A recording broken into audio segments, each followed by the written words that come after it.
যখন থেকে আমরা ইউটিউব ভিডিও স্টার্ট করেছি তখন থেকে একটা জিনিস বেশি খেয়াল করেছি, সেটা হলো ইউটিউব ভিডিওর থাম্বনেল। ভিডিওর সবচেয়ে বেশি থাম্বনেল হাই কোয়ালিটি হয়, সে ভিডিও অনেক বেশি ভাইরাল ভিউজ হয়। আজকে আমরা এমন একটি প্রফেশনাল থাম্বনেলটি ডিজাইন করব, সেটাও তৈরি করা হয়েছে পিসি দিয়ে, কিন্তু আমরা সেটা ব্রেকডাউন করব মোবাইল দিয়ে। এই জন্য ভিডিওটা লাস্ট পর্যন্ত দেখে ভিডিওটা স্কিপ না করো, ভিডিওটাতে লাইক করো। চলো ভিডিও স্টার্ট করা যাক।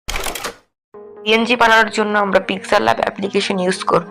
এখান থেকে আমরা একটা পিএনজি অ্যাড করে নিব। অ্যাড করা হয়ে গেলে নিচে সাইডে স্ক্রল করে এখানে অ্যাড অপশনে ক্লিক করে দেব। আমরা অ্যাড ফটোতে ক্লিক করব।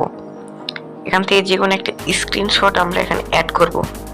উপরে অ্যাড বাটনে ক্লিক করে দিয়ে অ্যাড করে দেব এবং এটার সাইজ একদম মোবাইলে ফ্রেমের সাইজের মতন করে দেব এবং এটাকে রোটেট করে দেব এবং উপরে লেয়ার অপশনে ক্লিক করে এই লেয়ারটা নিচের দিকে করে দেব এবং এটা মোবাইলের নিচে চলে যাবে। ইরেজার অপশনে ক্লিক করব। ইরেজারে ক্লিক করে এটা 100 করে দেব এবং স্যাচুরেশন 16 করে দেব এবং ইরেজ করতে শুরু করে দেব। যে জায়গায় ইরেজ বাড়তে শেষ হবে সেখানে ব্রাশ আইকনে ক্লিক করে সেই জায়গায় আমরা ফিল করে নেব। ইরেজ করা হয়ে গেলে এটাতে টিক মার্কে ক্লিক করে দেব এবং এটার লেন্থ আরেকটু বাড়িয়ে নেব আমরা, নিয়ে এখানে উপরে টিক মার্কে ক্লিক করে দেব। তারপর এখানে নিচে টুলসে ক্লিক করব এবং ক্লিক করব। নিচে থাকা ওয়াটারমার্কটা আমরা এখান থেকে অ্যাড করে টিক করে দেবো এবং এটাকে আমরা ডাউনলোড করে নেব।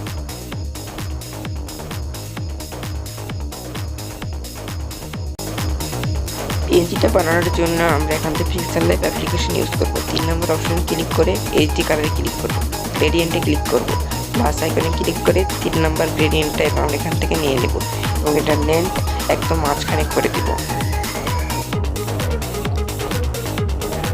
তারপর কালারসে ক্লিক করব। প্রথমটাতে নীল কালার দেব এবং ওকেতে ক্লিক করে দেব এবং দ্বিতীয় কালারে ক্লিক করব। দ্বিতীয় কালারটা আমরা সবুজ করে ওকেতে ক্লিক করে দেব। তারপর ওকেতে আমরা এটাতে ক্লিক করে দেব। তারপর টিক মার্কে ক্লিক করে দেব। তারপর নিচে সাইডে স্ক্রল করে প্লাস আইকনে ক্লিক করে ফ্রম গ্যালারিতে চলে যাব।